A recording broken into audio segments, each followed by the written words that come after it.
Assalamualaikum warahmatullahi wabarakatuh. Kalau Islam Arab ini kata Mbah Mun, kalau Islam Arab itu contohnya kayak pohon kurma, jadi kuat. Dan wajah tasbihnya itu di daunnya tidak jatuh. Tapi kalau Islam Indonesia kata Mbah Mun itu kayak padi, jadi ya agak doyong-doyong sedikit gitu. Jadi untuk menghadapi angin besar itu pilihannya dua, Anda kekar kayak kurma atau fleksibel kayak padi. Jadi ya doyong-doyong sithik gitu ya. Ada koruptor sowan, salam templeknya ya diterima gitu ya. Ada calon bupati cantik ya didukung. Pokoknya agak-agak doyong gitu. Tapi baru kayak doyong itu nggak bisa roboh karena fleksibel. Jadi kazar in akhraja tahu. Jadi ada dua tamsil. Karena memang menghadapi orang fasik, orang dolim ini kita sebagai ulama itu ya kebingungan. Ini mungkin Ki Afif bisa bahsul masail ini. Karena pertanyaannya gini, saya berkali-kali digojlok sama bapak saya. Berteman orang fasik hukumnya gimana? Pasti dijawab haram.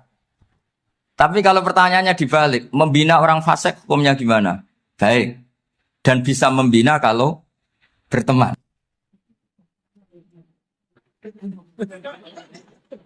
Makanya Gus Azaim pernah bikin seni deh, muktamar seni. Anggap saja madhabnya seperti itu. Gitu. Jadi ya agak doyong-doyong sedikit. Masa ketop berteman orang yang macam-macam. Tapi itu fleksibel. Nyatanya tetap soleh sampai sekarang gitu. Itu berarti itu ya. Ya gitu kata Bangun itu. Jadi untuk menahan angin yang besar pilihannya hanya dua. Anda kokoh kayak pohon kurma atau fleksibel kayak padi. Nah, Islam Indonesia kata Mbah Mun itu pari wae katanya, padi. Jadi ungkapan-ungkapan para masyayikh ini penting karena khazanah yang saya baca. Saya berkali-kali cerita ini dalam kitab Khilyatul Auliya. Itu Abu Nu'aim Al-Asfihani cerita tentang riwayat Sufyan bin Uyainah. Ini gurunya Imam Syafi'i. Itu setiap kali Nabi Isa dan Yahya, ini dua nabi yang sekurun, sama-sama masih muda. Nabi Yahya itu senengannya dolan ke orang-orang soleh, menyambangi orang-orang soleh. Tentu itu bagus. Tapi kalau Nabi Isa ini suka menyambangi orang-orang yang fasik, orang-orang yang nggak jelas. Ketika dua beliau ini ketemu, tentu yang perlu jawaban Nabi Isa karena kontroversi, berteman sama orang-orang yang nggak jelas. Kata beliau, innama ana tabibun udawil mardo. Seorang kiai, seorang nabi, orang yang baik itu ibarat dokter. Di mana-mana dokter tuh ngobati orang yang apa? Sakit. Kalau Anda dokter dan peneliti satu penyakit, pasti cari daerah yang banyak pandeminya. Masa neliti pandemi di orang-orang yang apa? Sehat. Jadi ini juga perlu dibahsul masail kasih. Karena tadi dibolak-balik itu. Bina orang berteman orang fasik hukumnya haram karena wa in kana dasarin fajanibhu suratan. Tapi kalau bina orang fasik hukumnya baik. Bisa bina kalau berteman. Jadi fikih itu ya karena diwolak-walik. Makanya sholat juga gitu. Sholat yang tumak ninah yang lama itu ya bagus. Masa jagongan mbek pangeran enggak asik. Jagongan sama teman aja asik, masa jagongan sama pangeran tidak apa? Asik. Saya kalau Ibnu Abbas sholat tuh cepat. Ketika ditanya, kenapa kalau Anda sholat cepat? Setan baru tata-tata mau goda, sudah selesai. Kata. Karena setan itu ya jaga jaim tuh, jaga image. Jadi kalau mau goda orang itu ya surinan dulu, macak-macak dulu. Ternyata mau ke situ sholatnya sudah selesai. Lah kebetulan mazhab saya itu yang kedua itu gitu. Jadi kalau Gus Azaim itu sholat lama sekali, itu ada madhab tandingan, yaitu madhab saya. Itu karena ini sepuh saya, meskipun top beliau tapi sepuh saya. Saya sudah 50, beliau baru 40. Ini berarti baru memulai kiai. Kalau pakai umur nubuah ini baru tapi memulai. Jadi madhab itu penting. Jadi pembanding itu harus diutarakan. Sehingga dalam fikih manapun, itu sebuah madhab, itu harus diuji itu lewat pembanding. Dulu itu setiap debat fikih antar ulama, itu mesti nggak ada yang menang. Misalnya saya kiai kelihatan miskin tuh ya baik supaya santri-santri yang miskin itu punya teman gitu. Karena rata-rata santri itu miskin. Nah, dikancani kiai kan seneng gitu. Tapi problemnya kiai yang miskin itu ya nggak bisa nolong santri karena dia sendiri apa? Miskin. Gitu. Makanya dulu Imam Syafi'i itu pengagum orang miskin. Setelah ngaji Imam Malik tanya, ya Imam Malik, orang yang sealim jenengan itu siapa? Jawabnya Imam Malik lucu. Dulu Abu Hanifah, sekarang orangnya sudah meninggal ya. Ilmunya dititipkan atau diwaris oleh Muhammad bin Hasan Asy-Syaibani. Akhirnya Imam Syafi'i dibiayai Imam Malik ke Irak. Imam Syafi'i miskin, bisanya ke sana dibiayai Imam Malik. Itu seperti Abu Ya Said Muhammad masyhur, ini murid beliau. Kalau ada santri boyong kan mesti apa? Disangoni. Disangoni. Ketika datang ke Irak, Muhammad bin Hasan Asy-Syaibani itu nata uang, nata emas itu di ruang tamu. Jadi ngitung uang itu di ruang tamu. Miliatan. Ini kaget, ini kiai kok kedonyan kata Imam Syafi'i itu. Tapi apa kata Muhammad bin Hasan Asy-Syaibani? Anda kagum ini, Anda kaget ini. Kalau kamu menyoal orang soleh kaya, ini tak kasihkan orang-orang fasik. Biar dipakai judi, dipakai selingkuh, dipakai maksiat. Jangan-jangan. Harta ini harus tetap di orang soleh. Kalau ke orang fasik, bahaya. Berarti kiai boleh kaya. Boleh-boleh. Semenjak itu ada gerakan kiai kudu sugih. Ya ada yang kesampaian, ada yang enggak gitu saja. Tapi karena kalau pakai logika fikih, harta itu fitnah. Oke, seakan-akan harta itu masalah. Tapi kalau ini dikuasai orang dolim, maka masalah besar. Jika orang-orang soleh ini harus juga menguasai harta. Nah, terus lama-lama dikiaskan kekuasaan. Kalau yang kuasain orang fasik, orang tidak sholat, ribet. Akhirnya kiai terus dukung, ya akhirnya ikut politik tadi. Nak menawa bupatinya kena diatur gitu. Diatur kon sholat, orang yang sesi proposal, maksudnya diatur dengan sholat maksud. Ini cerita-cerita apa logika-logika fikih. Makanya saya sering ngaji kitab-kitab itu, diantara yang saya suka adalah ada dialog besar yang terjadi di antara orang-orang pilihan, termasuk bahkan di antara para nabi dan Tuhan. Jadi unik. Allah sendiri kadang mengajari kecerdasan para nabi itu ya lewat dialog. Masyhur itu, Nabi Ibrahim itu punya ruang khusus untuk sholat dan tidak boleh siapapun masuk situ. Tahu-tahu ada yang sudah di situ. Beliau membuka, kaget. Siapa memberi izin ke kamu yang punya rumah ini? Saya yang punya rumah dan saya tidak memberi izin kamu. Yang memberi izin saya itu yang punya saya, kamu dan rumah ini. Yaitu Allah Ta'ala katanya. Wah berarti kamu malaikat dong? Iya saya malaikat Israel. Disuruh nyabut nyawa kamu. Ya agak sopan karena agak pernah mondok di Salafiyah itu akhirnya Nabi Ibrahim bilang, wah itu keliru, Anda pasti keliru. Hal ra'aita habiban yumitu habibah, hal ra'aita khalilan yumitu khalilah. Saya ini Khalilur Rahman, saya ini kekasih Allah. Masa ada kekasih bunuh yang dikasih? Itu Israel akhirnya ngaji, masuk akal juga. Ternyata perintah ini mungkin hoax ya. Pokoknya dia terus mikir akhirnya. Iya ya, masa ini kekasih Allah kemudian oleh Allah dibunuh, dimatikan. Terbanglah Israel, matur lagi, ya Allah, kata Ibrahim, hal ra'aita khalilan yumitu khalilah. Masa kekasih bunuh yang dia apa? Kasih. Kayaknya masuk akal Gusti. Mulai ngaji lah kira-kira gitu. Akhirnya oleh Allah dijawab, ya sudah begini, kamu datang ke Ibrahim bilang, hal ra'aita habiban yakrahu ayyalqa habibah. Masa kekasih tidak siap ketemu yang dikasih. Nah, jadi akhirnya Nabi Ibrahim, Israel datang lagi. Logikanya sekarang enggak gitu, begini katanya diajarin. Hal ra'aita habiban yakrahu ayyalqa habibah. Masa kekasih tidak siap ketemu yang dikasih. Kata Ibrahim, oke, ya, terus mau meninggal. Jadi kalau jenengan cinta betul sama Allah ya harus, ya tidak usah, jangan sekarang tapi. Kalau mati di rumah aja, kalau di pondok ngerepotnya kiainya nanti. Tapi nanti setelah punya cucu banyak lah. Nah, barokahnya baca ini dialog-dialog orang pilihan ini akan tersibak. Karena tidak dalam semua kebaikan itu nggak ada logikanya, rata-rata ada logikanya. Misalnya begini, kalau Anda orang soleh, kemudian anak Anda pamit mau sekolah di Jerman, pilihan Anda mengizinkan apa enggak? Karena potensi jadi fasik ya tinggi, karena di tempat-tempat mas. Potensi berdakwah dari daerah yang untuk daerah yang tidak ada dai-nya menjadi ada. Itu mesti ulama itu berdebat. Misalnya punya anak pamit mau kembali atau keluarga. Yang satu cara berpikir optimis.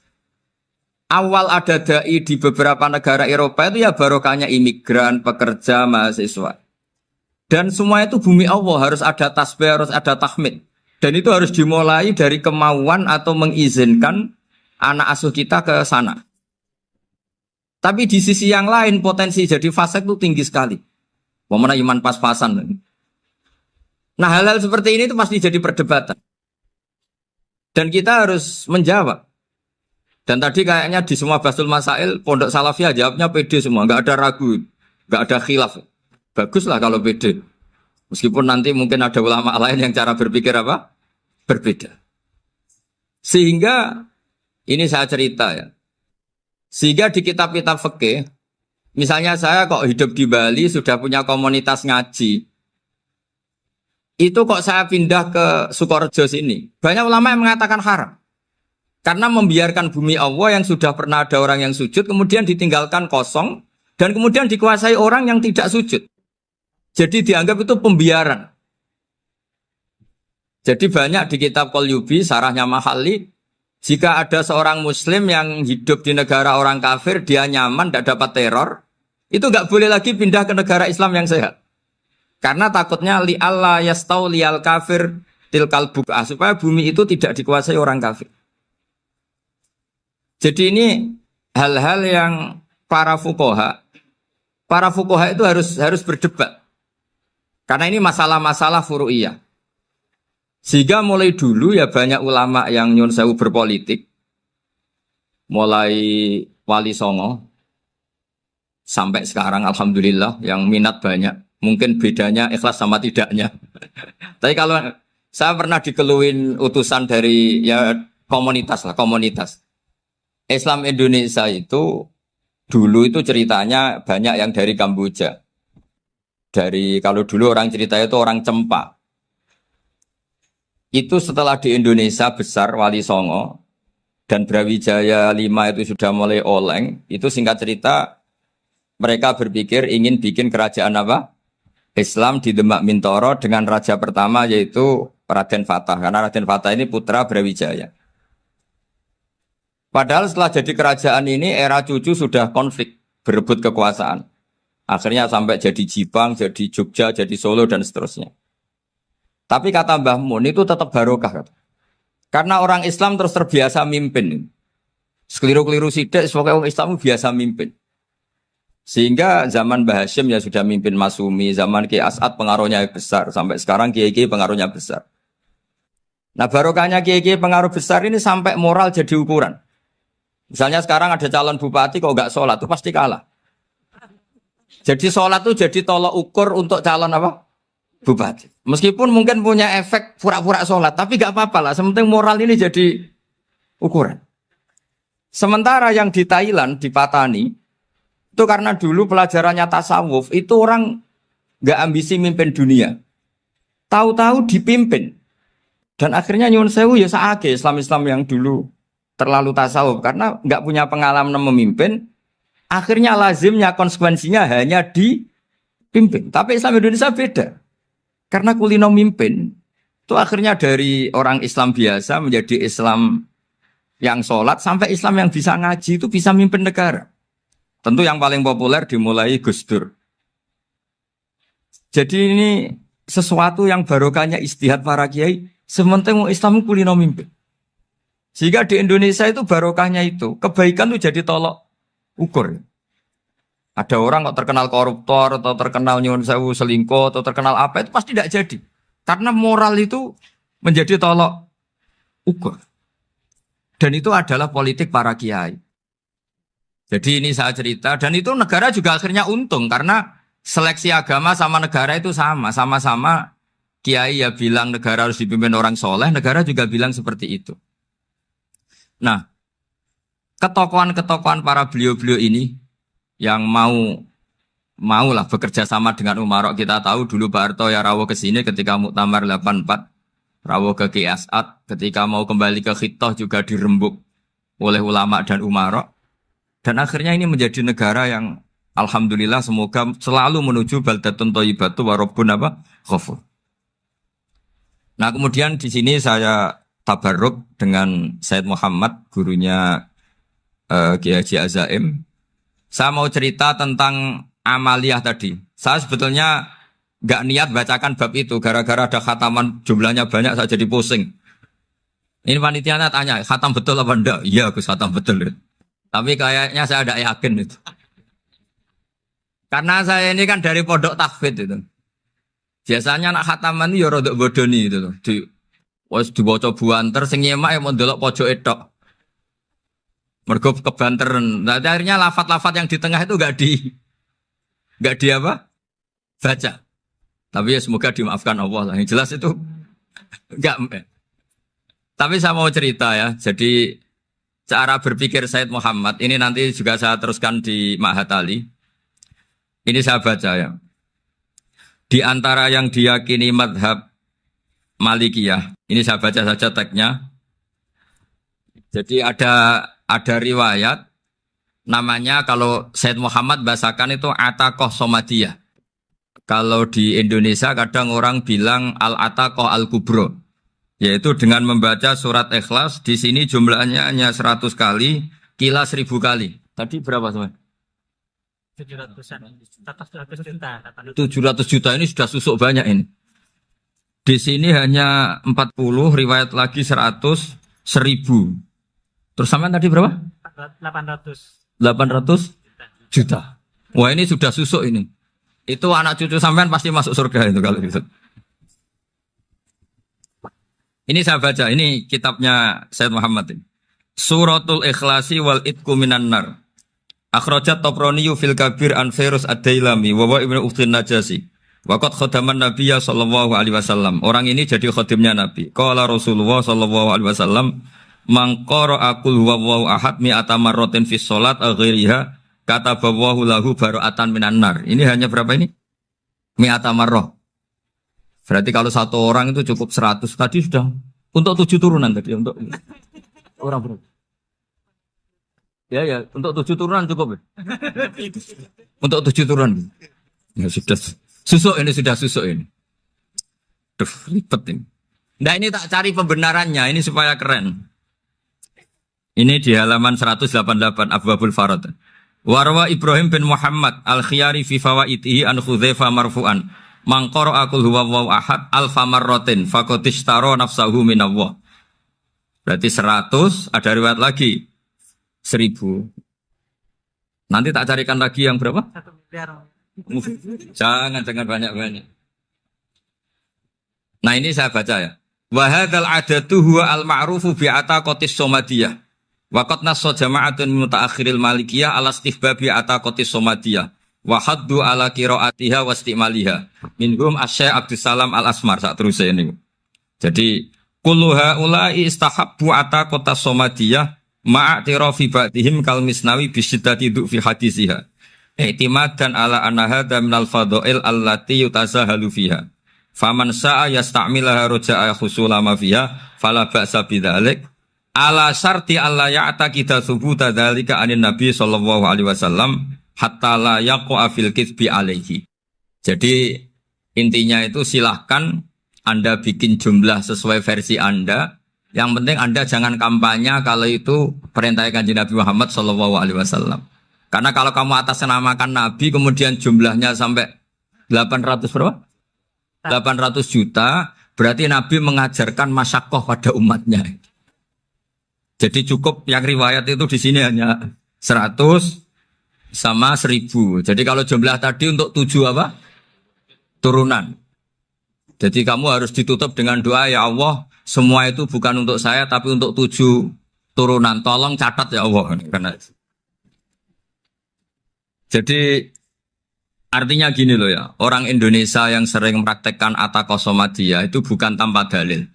Ternyata dalam mazhab Maliki, saya masih ingat ketika mbah saya kandung, bapaknya bapak, asmane Mbah Nur Syam, itu wasiatnya minta dibacakan 4.000. Yang baca pas itu ya bapak sama anak-anaknya. Dan kemudian alhamdulillah zaman akhir itu mulai agak ngawur. Kalau ada acara itu wong liya kon maca anake mlebu metu gak melok maca.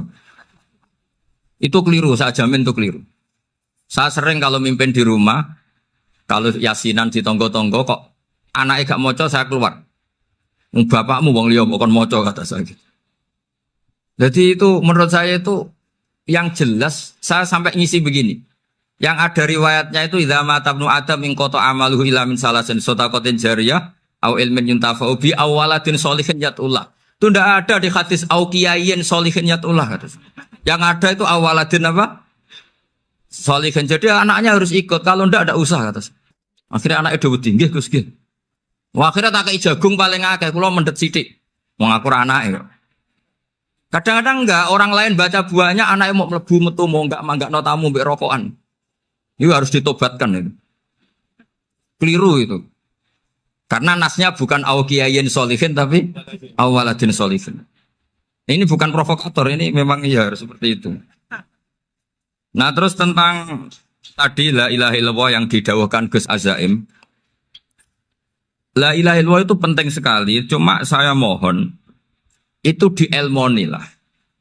Jadi dulu kalimat ini menjadi spesial karena dielmoni, karena dimulai dari fa'lam annahu la ilaha illallah. Terusannya ayat tuh wastaghfir li dzambika walil mu'minina wal mu'minat. Saya ulang lagi ya. Terusannya ayat tuh wastaghfir li dzambika walil mu'minina wal mu'minat. Makanya menurut mazhab Sadili kamu disuruh baca la ilaha illallah dulu, jangan istighfar dulu. Saya ulang lagi ya. Dalam mazhab Sadiliyah itu la ilaha illallah dulu, nggak boleh istighfar dulu. Alasannya masuk akal. Orang yang kafir 70 tahun itu sekali baca la ilaha illallah itu langsung yughfar lahu ma qad salaf. Sehingga la ilaha illallah sendiri sudah punya kekuatan supaya dosa kita diampuni. Qul lil ladzina kafaru iyantahu yughfar lahu ma qad salaf. Cara menghentikan kekafiran gimana? Dia melafadzkan la ilaha illallah. Ini kalimat yang begitu saktinya sampai orang yang kafir puluhan tahun itu dosanya semuanya terhapus hanya karena melafadzkan la ilaha illallah. Nah, makanya kata Abdul Hasan Asyadili wastaghfir li dzambika ay bihadil kalimah. Seseorang sah di istighfar itu kalau melafadzkan la ilaha illallah. Misalnya ada orang kafir mati kafir. Sah enggak anak cucunya mengistighfari dia? Enggak sah karena belum melafadzkan la ilaha illallah. Makanya kata Abdul Hasan Asyadili wastaghfir li dzambika ay bihadil kalimah. Sehingga lafadz ini spesial betul. Tapi kadang-kadang beberapa mursyid cara berpikir lain. Ini kalimat thayyibah harus dibaca orang suci sehingga mendahulukan apa? Istighfar. Untuk supaya pas ngelafatkan kalimat thayyibah sudah dalam keadaan apa? Suci. Itu juga masuk akal. Tapi secara meyakinkan saya sendiri lebih mengikuti manhajnya Abil Hasan Asyadili karena alasannya tadi yang kafir puluhan tahun saja langsung luntur dosanya karena melafadzkan la ilaha illallah. Artinya la ilaha illallah sendiri sudah bagian dari istighfar. Nah, ya tadi buktinya fa'lam annahu la ilaha illallah terus wastaghfir li dzambika walil mu'minin. Jadi orang sah diistighfari itu setelah dipastikan sah tauhidnya. Jadi setelah tauhidnya sah, yaitu la ilaha illallah baru sah apa? Diistighfari. Sehingga orang kafir, saya ulang lagi orang kafir yang mati kafir, anak cucunya tidak boleh apa? Tidak boleh menistighfar. Terus saran saya kedua, la ilaha illallah itu filosofinya itu nafyun li uluhiyati ghairillah wa isbatun li uluhiyatillah wahdah. Filosofi la ilaha illallah itu gimana? Menafikan semua selain Allah itu tidak Tuhan dan hanya menuhankan Allah semata. Nah itu caranya gimana? Caranya kita harus terbiasa ini karena tadi saya dibilangin panitia ini rata-rata mustameknya atau mustamiatnya ini santri. Caranya gimana? Dilatih pakai logika. Saya berkali-kali cerita kalau ngaji, saya sekaligus kampanye. Allah itu Tuhan yang begitu fair. Untuk menjadi Tuhan, Allah mempersilahkan, ada kualifikasi Tuhan. Jadi boleh, dikompetisikan itu boleh, kata Allah. Gak apa-apa kamu ngaku Tuhan gitu, kata Allah. Tapi nak ngaku pangeran itu paling gak ya direputasi lah, ada verifikasinya. Dimulai dari apa? Ya kalau jadi Tuhan itu setidaknya bikin langit bumi lah, aturannya gitu. Jadi kalau daftar bupati ya daftarlah ke KPU. Masa tahu-tahu jadi apa? Tuhan kemudian tidak punya prestasi bikin langit bumi. Sehingga Allah itu cara ngendikan itu ya fair. Qul ara'aytum ma tad'una min dunillah aruni madza khalaqu minal ardi am lahum syirkun fis samawat. Coba yang kamu tuhankan selain saya, prestasinya apa? Ketika saya bikin bumi itu apa ikut bikin? Terus amlahum syirkun fis samawat. Kalau bikin langit, kalau nggak bisa ya urun lah gitu. Urun semen apa urun bego, pokoknya urun lah gitu. Urun ora, gawe bumi ora, ngerti-ngerti ngaku jadi pangeran. Kul hatu burhanakum. Jadi ya kan ya lucu kan, misalnya syarat kiai di Salafiyah kan keluarga Kiai As'ad, cucunya ngaji ngalim. Orang keluarga Kiai As'ad tuh aku kiai utama di Salafiyah. Oh mesti di penjara ya. Lah yo gak gawe langit bumi, gak ada prestasi terus ngaku sebagai apa? Tuhan. Sehingga fair. Makanya saya berkali-kali cerita. Jubair bin Mut'im itu punya anak namanya Muhammad. Ini sudah orang alim, Muhammad bin Jubair bin Mut'im. Itu cerita awala Islami Abi. Mut'im itu orang pinter sekali. Saking pinternya dia jadi delegasinya orang Quraisy datang ke Rasulullah sebagai negosiator untuk membebaskan Asra Badrin. Tawanan perang apa? Badar. Yang namanya disuruh itu pasti orang pinter. Tapi apa yang terjadi ketika nginep di masjid? Karena zaman itu gak ada hotel. Nanti jadi geger. Orang musyrik nginep di masjid hukumnya gimana? Bahsul masail tok. Zaman itu mau tidak mau. Kalau sekarang kan ada hotel, kiai juga punya wisma. Apa yang terjadi? Orang ini cerdas sekali. Dan delalah Nabi pas sholat maghrib itu baca wattur wa kitabim mastur sampai am khalaqus samawati wal ard. Ya kalau kamu jadi Tuhan ya setidaknya menciptakan langit bumi lah. Namanya jadi Tuhan ya ada persyaratan kan. Paling enggak punya reputasi menciptakan langit bumi. Atau kalau jadi Tuhan setidaknya reputasinya itu enggak diciptakan yang lain. Am khuliqu min ghairi syai'in. Ini jadi Tuhan kok punya bapak, punya ibu. Ini jadi Tuhan kok lahirnya di bumi. Ada tanggal lahirnya, ada tahun. Masa jadi Tuhan kok dulu buminya. Pokoknya walhasil tuh. Akhirnya Nabi ketika salam sholat maghrib. Dia datang. Ya Rasulullah, akalku habis oleh ayat yang barusan engkau baca. Sudah saya Islam saja. Argumentasi selain Allah Tuhan itu batal. Itu. Nah, saya mohon santri-santri Salafiyah itu baca Quran sampai seperti itu. Jadi jangan hanya khataman banyak-banyakan maksudnya. Ini bukan nyindir ini, ngamuk ini. Jadi ya khatamannya tadilah 1000 atau berapa lah, jangan banyak-banyak. Juga kasihan malaikat yang nyatet kan. Wong baru subhanallah alhamdulillah aja di teks hadisnya abad al malaikah kan ditete. Itu baru subhanallah alhamdulillah itu sudah mencapaikan malaikat. Makanya saya wiridan tuh arang-arang kasihan malaikat karena nanti jadi itu ya ada madhabnya itu jadi kalau Gus Azaim sholat lama tak saingi sholat cepet itu sama-sama ada madhabnya. Yang cepet kayak saya tadi setan pas tata-tata mau goda pas rukuk saya sudah itidal, mau goda itidal saya sudah sujud pusing dia. Tapi jangan tiru ini madhab yang agak-agak khusus lah sudah cara orang Madura agak khilaf gitu. Khilaf ya. Khilaf ini agak khilaf ini sudah. Tapi saya ingin lah, sampean kalau ngaji Quran itu dilatih berlogika. Jadi Allah itu fair. Gak apa-apa kalian ngaku Tuhan tuh gak apa-apa, tapi tunjukkan prestasi kamu apa. Aruni madza khalaqu minal ardi am lahum syirkun fis samawati. Am khalaqus samawati wal ard. Diulang lagi am khuliqu min ghairi syai'in. Setidaknya kalau jadi Tuhan itu ya gak butuh yang lain lah. Masa jadi Tuhan kok wujudnya saja butuh orang lain, butuh bumi eksistensinya butuh makan, butuh minum. Makanya Allah cara meniadakan uluhiyah selainnya itu Allah itu redaksinya itu mengena sekali. Yaitu tadi dengan cara-cara seperti itu. Sebagian ayat disebutkan ma asyattuhum khalqas samawati wal ardi wala khalqa anfusihim.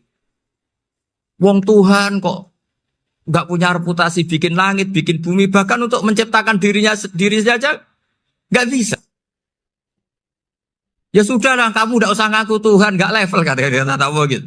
Akhirnya terus ditemukan Tuhan yang sejati, yaitu wal awwalu wal akhiru wal zahiru wal batin. Nah, itu yang Mut'im ini tadi termasuk orang yang sangat cerdas sekali. Padahal itu bacanya bukan pas basul masail, enggak. Nabi pas sholat maghrib. Juga bukan pas ceramah, enggak. Tapi itu didengarkan. Makanya termasuk ini spesial untuk hormat saya kepada Ki As'ad. Makanya saya ini kalau mentasjek santri-santri, ini agak sensitif, tapi sudah saya tidak perlu takut fitnah. Saya termasuk kenapa saya ingin jadi ahli tafsir, tentu yang membentuk itu Mbah Maimun dan bapak saya. Bapak saya itu hafal Quran kayak hafal Fatihah. Saking senangnya Quran itu. Mungkin bisa kamu saingi itu. Itu adalah orang kafir itu bisa paham Quran. Itu sangat menyinggung saya. Orang kafir itu bisa paham Quran. Ketika Umar Islam itu karena mendengar apa coba? Mendengar apa? Quran. Dan itu masih kafir apa sudah Islam? Masih kafir karena kalimat-kalimat yang di Quran itu begitu jelas wal kitabil mubin sehingga didengarkan orang kafir pun tuh ngefek. Makanya ketika Umar datang ke saudari putrinya, kemudian dengar Toha ma anzalna alaikal Qur'an apa? Litasqa, itu dia terus iman. Begitu juga Mut'im. Itu ketika dengar Nabi baca surat At-Tur ya langsung iman. Makanya kata Ibnu Jarir At-Tabari, kamu jangan pernah bilang gini, syaratnya paham Quran itu harus alim, harus gini. Lah nanti berarti orang kafir punya alasan di depan Allah, ya Allah, engkau ngandani kami dengan Quran yang nggak bisa difahami kecuali alim dulu. Lah saya alim gimana? Nggak pernah mondok. Mondok gimana? Saya kafir. Jadi artinya gini loh, kata Ibnu Jarir At-Tabari, Allah tidak mungkin mengatakan gini, ifhamil Quran bima la fahmalaka. Quran itu harus kamu fahami. Sementara orang kafir karena lafadznya Quran khusus nggak bisa memahami. Makanya Quran itu dibaca. Itu banyak orang kafir yang menjadi muslim karena mendengar apa? Al-Quran. Padahal kafir. Nah termasuk tadi Muhammad bin Jubair bin Mut'im ini itu menjadi Islam ya karena mendengar Quran. Padahal dia saat itu masih apa? Kafir. Karena tadi logika misalnya nggak paham secara lafadz Arab. Sekarang misalnya nyuwun sewu ada orang ateis. Saya pernah didatangi seorang ateis yang nggak percaya Tuhan. Saya mau Islam Pak Ba, asal Anda bisa menjelaskan Tuhan itu siapa. Coba Quran dibaca secara makna, tidak secara lafadz tapi secara makna. Begini misalnya, ada orang ateis datang ke saya, Pak Ba, saya mau Islam, asal Anda bisa menjelaskan Tuhan itu siapa. Terus saya tanya, ini ngajak goblok-goblokan apa pinter-pinteran, kata saya. Terus dia jawab, ngajak pinter-pinteran Pak, saya ini doktor katanya. Maksudnya di akademiknya dia doktor, mungkin jurusan matematika atau apa, tapi di ketuhanannya jeblok. Terus tak tanya, kalau ini ada kertas, kamu suka ada rumusnya apa suka ada? Ya suka ada rumusnya. Kenapa ada kertas? Ya karena ada yang bikin. Nah kira-kira berstatus membikin atau membuat, itu sesuatunya maujud apa enggak? Ya pasti maujud lah, pasti ada. Ya sudah, anggap Tuhan itu adalah sebab dari semua yang ada. Masa alam yang seperti ini, langit dan bumi ini maujudat, kemudian kamu katakan kholaqohal adam, bahwa alam raya yang maujud ini diciptakan oleh ketiadaan. Ya juga, berarti Tuhan itu ya. Ya itu yang namanya Tuhan. Lah mulai dulu kiai-kiai ngomong gitu kan saya Islam katanya. Jadi kiai-kiai itu kadang-kadang kalau dakwah pokoknya kabeh itu digawe Tuhan. Beda dengan dakwanya orang-orang mantek. Orang-orang mantek itu kan nggak pernah nyebut Allah. Ini alam hawadis, la budda min muhdis. Meskipun mereka, nah muhdis ini menurut Islam namanya Allah. Tapi sebetulnya kan nggak langsung bilang Allah. Jadi tak kasih tahu, alam raya ini maujud nggak? Ya maujud Bapak. Bisa nggak sesuatu yang nggak ada menjadi faktor wujudnya yang ada? Ya nggak bisa, namanya nggak ada itu nggak bisa jadi faktor. Nah itu hebatnya ulama-ulama kita. Ketika mengenalkan Allah itu siapa? Zat yang wajibil wujud. Jadi kita ini kalah pinter be ulama-ulama dulu.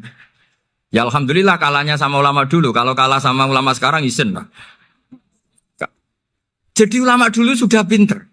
Pasti pertanyaan dasar manusia, hadil maujudat tuh man khalaqaha, siapa yang menciptakan? Kalau kamu langsung jawab Allah atau Tuhan, mereka pasti tidak nerima. Ya jawab saja, hadil maujudat mesti khalaqaha maujudun. Nah berhubung maujud ini berstatus pencipta, harus super. Lah super ini oleh ulama disebut wajibul wujud atau musabbibul asbab. Yang oleh Islam dinamai Allah. Tapi kita langsung ngomong Allah, ya mesti aja bingungkan kan bagi yang bingung maksudnya. Ya saya mohonlah kalimat-kalimat la ilaha illallah itu diamatilah, diresapi sampai seperti penjelasan saya ini. Sehingga punya kualitas ilmu. Karena syaratnya memang fa'lam, harus punya kualitas apa? Ilmu. Ilmu itu apa? Ma'rifatus syai' ala ma huwa alaih. Mengenal sesuatu sesuai detail-detail sifatnya sesuatu itu. Misalnya kalau Allah sudah jadi Tuhan, ya harusnya qabla kulli syai'. Masa Tuhan sama yang dituhani wujudnya dulu yang dituhani. Ditemukanlah sifat awal atau qadim. Makanya benar Gus Azaim tadi kalau sudah bertauhid harus hafal akidah berapa khamsin. Dimulai apa? Wujud. Kenapa harus dikatakan wujud? Karena alam raya ini kadung maujudan. Hadhil alam maujudun. Masa maujudun khalaqahul adam? Masa maujudat khalaqahul adam? Nah itu yang disebut am khuliqu min ghairi syai'in am humul khaliqun. Jadi saya mohon semohon-mohonnya cobalah tradisi-tradisi lihat baru ayat ini dihidupkan lagi sehingga kita baca Quran itu sekaligus menjadi orang yang sangat argumentatif. Karena Quran adalah qul falillahil hujjatul baligh. Dilatih. Jangan bosan dilatih. Makanya kalau saya baca ayat-ayat seperti itu cek fair Allah. Fair betul. Enggak apa-apa saya punya pesaing kata Allah, tapi yang imbang dong. Pas aku gawe langit ya bantulah. Atau ada langit tandingan lah kira-kira gitu. Kalau saya bikin bumi ya ada bumi. Nah misalnya sekarang orang Cina bikin matahari. Materinya dari mana coba? Dari yang sudah ada sekarang kan? Tetap saja agak ikut bikin kan? Tapi kalau Allah bikin langit bumi minal adam minal wujud. Kalau mereka paling rekayasa yang sudah wujud adik. Nah harus sampai seperti itu. Sampai kata Gus Azim kul hatu apa? Burhanakum dan. Jadi ini cara-cara kita untuk menguatkan iman. Aruni madza khalaqu minal ardi am lahum syirkun fis samawati. Terus kata Allah, itu nih bi kitab min qabli hadza au asaratim min ilmin. Kalau kamu enggak setuju teori ini kata Allah, cari kitab suci versi Anda. Aturan jadi Tuhan itu apa coba? Ya tetap saja semua kitab suci akan mengatakan di mana-mana Tuhan itu pencipta langit dan bumi. Jangan yang lahir di bumi jadi Tuhan. Jangan Lata Uzza jadi Tuhan. Jangan karena sakti jadi Tuhan. Nah ini di sini pentingnya ilmu balaghah, ilmu mantek yang alhamdulillah di pondok-pondok kita masih diajari. Makanya kata mantek sebetulnya ilmu akal hanya menemukan hadil maujudat khalaqaha maujudun. Nah yang maujud ini siapa? Ya wajibul wujud. Nah kemudian Islam menamai ini Allah Subhanahu wa ta'ala. Makanya ulama dulu itu kalau ngetikan Allah itu siapa? Zat sing wajibul wujud. Itu filosofinya luar biasa. Karena dengan seperti ini bisa menafikan teori ateisme. Bahwa alam raya ini diciptakan oleh ketiadaan. Makanya saya bilang tadi, ngajak goblok-goblokan apa pinter-pinteran gitu. Lah nek ngajak goblok-goblokan yang ngene, hadhil maujudat khalaqahal adam. Terus kita goblok bareng. Loh iya kan barang maujud diciptakan yang tidak maujud. Wong ora wujud kok mempengaruhi sing wujud. Ya monggo nak goblok bareng kata. Akhirnya, gak Gus, saya ini dokter masa kamu ajak goblok? Ya sudah pinter saja kata saya. Alhamdulillah karena debat kecil ini dia menjadi nyaman lagi dengan apa? Islam. Memang saya tentu nggak bisa disalahkan doktoralnya karena di ilmu yang selain apa? Teologi gitu. Tapi kan polanya dia pasti pinter. Makanya ini sekaligus mengingatkan anak-anak lah. Kecakapan menjelaskan itu harus dilatih karena di antara kelebihannya Quran itu wal kitabil apa? Mubin, yaitu kitab yang punya kemampuan menjelaskan. Ini yang terakhir saya beri contoh. Terakhir ini penjelasan Quran. Dulu orang kafir itu cara berpikir itu begini, Muhammad, urusan kita ini banyak, problem kita banyak. Masa iya urusan yang banyak ini cukup dengan satu Tuhan? Kalau problem banyak ya Tuhannya harus banyak. Ada Tuhan pohon, Tuhan hujan. Ya kayak Cina itu ada Dewi Kuan Im keberuntungan, ada yang sial, yang pokoknya diurus yang banyak lah. Maka mereka bilang aja'alal alihata ilaha wahida inna hadza la syai'un ujab. Ini aneh urusan banyak kok Tuhannya satu, ini aneh lah. Tapi Nabi secara sabar dan yang diomongnya orang kafir. Tidak anak Mahatali, orang kafir. Jadi nanti kalau anak Mahatali gak paham Quran kebangetan, orang kafir saja paham. Akhirnya Nabi secara santai, secara rileks memberi penjelasan gini. Kalau Anda menjadi buruh, kalau orang Arab dulu bilang abdan. Kamu suka enggak punya majikan banyak, perintahnya beda-beda, semuanya memaksa kamu untuk nurut. Sama punya majikan satu yang baik. Ya enggak suka lah Muhammad kalau majikan saya banyak, semuanya berhak merintah saya, enggak enak. Majikannya satu saya, satu saja. Terus kata Nabi, Tuhanmu itu majikan kamu. Kalau Tuhannya banyak, kamu bingung. Berarti perintahnya banyak. Akhirnya mereka paham. Dan itu segampang itu Allah memberi penjelasan.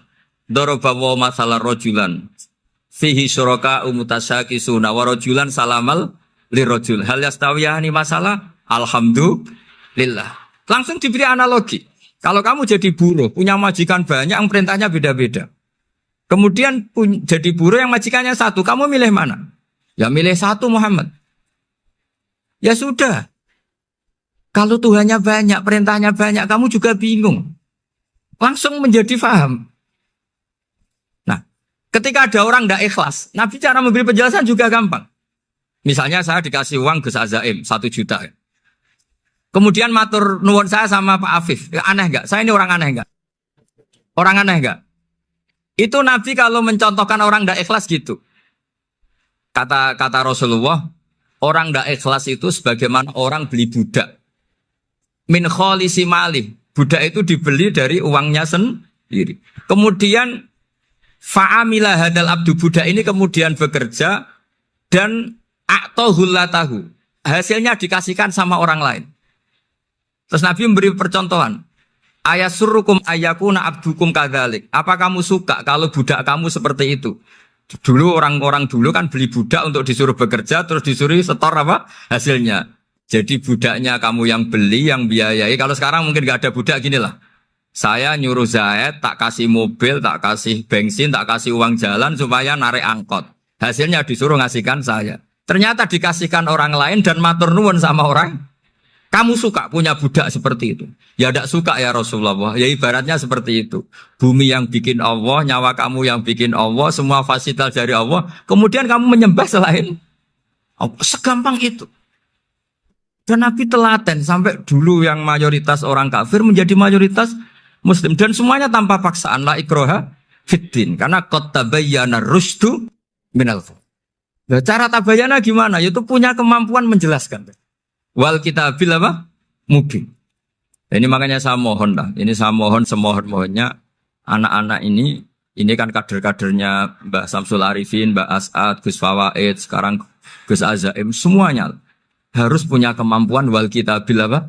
Mubin. Sehingga di antara sifatnya Nabi itu fatonah, punya kecerdasan. Nabi itu gak pernah debat kalah. Itu meskipun sudah terdesak gak pernah kalah. Pernah Nabi itu ngendikan la'adwa walati orata. Tidak ada penyakit menular. Ada orang yang mungkin kurang suka iseng. Ada onta yang sudah gudiken dijejerno sama yang waras. Ternyata yang waras jadi gudiken. Akhirnya Nabi diundang lah kira-kira gitu. Ya Rasulullah kata engkau gak ada penyakit menular. Tapi ini onta yang gak gudiken tak jejerkan yang gudiken ikut gudiken. Berarti kan menular. Nabi santai jawab. Faman jarrobal awal. Lalu yang pertama gudiken ketularan siapa katanya. Wah kalau ini asli Nabi ya sudah seperti itu. Jadi ngiranya dia menang karena yang gudikan pertama nulari yang kedua. Ternyata Nabi tanyanya lagi faman jarrobal awala yang gudikan yang pertama siapa? Oh ini asli ya maksud saya itu. Jadi Nabi itu gak pernah kan? Karena Nabi punya apa? Fatona. Jadi saya mohon ya tadi makanya ini efeknya tuh khatamannya gak boleh banyak-banyak ya. Maksud saya kalau musim khataman ya gak apa-apa, khataman banyak-banyak. Tapi kalau gak musim khataman ya musim-musim tadabbur gitu. Tapi kalau ini musim khataman ya monggo lah. Cuma saya kok kasihan malaikatnya tadi itu.